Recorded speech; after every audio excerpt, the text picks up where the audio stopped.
በባንክ ብድር ቤት ለመግዛት ላሰባችሁ ሰዎች በቅድሚያ ማየት ያለባችሁ ሶስት ነገሮች። የመጀመሪያው የሚሆነው የባንክ ብድሩ በሪል ስቴቱ በኩል የሚመቻች ከሆነ ለምሳሌ 50% ከፍላችሁ 50ውን በባንክ በሪል ስቴቱ በኩል የሚመቻች ከሆነ አንደኛ ካርታውን ይዛል ያለቀ ቤት ከሆነ ወይም ግንባታ ላይ ያለን ቤት ከሆነ ካርታውን እንይዛለን ተብላችሁ ትፈራረማላችሁ። ነገር ግን ከካርታው ተጨማሪ ጋረንቲ የሚባሉት ካርታው ብቻ ሳይሆን እናንተ ለብድሩ ብቁ ናችሁ የሚለውን ባንኩ ቼክ ያደርጋል።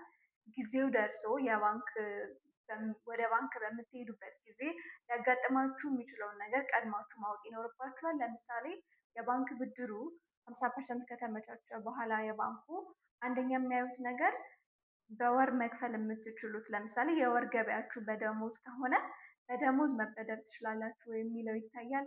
ወይ ሁለተኛ ደግሞ የዲያስፖራ አካውንት ካላችሁ በዲያስፖራም ሊሆን ይችላል። ወይ ሶስተኛ ደግሞ ንግድ ፍቃድ ሊሆን ይችላል።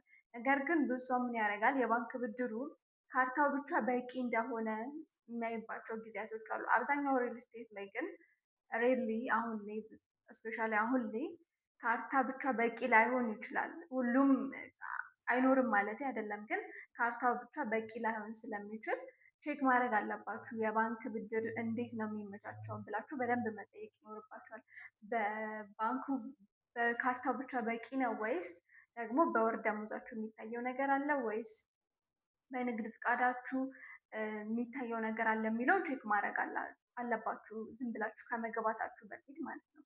ሁለተኛው ደግሞ የምታውቁት ባንክ ብትበደሩ ይመረጣል። ለምሳሌ ብዙ ኮኔክሽን ያላችሁ ትራንዛክሽን ያላችሁበት ባንክ ብትሄዱ ከማታውቁት ባንክ የተሻለ በወለዱም በኩል ሊሆን ይችላል ብቻ ጠቀሜታ ታገኛላችሁ እና የምታውቁት ባንክ ላይ ብትበደሩ መልካም ነው ማለት ነው። ሶስተኛው ደግሞ በምትፈራረሙበት ጊዜ ለምሳሌ በ18% ወለድ ተፈራርማችሁ ከሆነ መሀል ላይ ወለድ ይጨምራል ወይስ በዚህኛው ወለድ ብቻ ነው የምትፈራረመው የሚለውንም ቼክ ማድረግ አለባችሁ።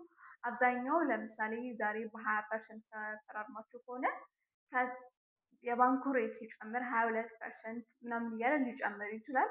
እሱንም ቼክ ማድረግ አለባችሁ ማለት ነው።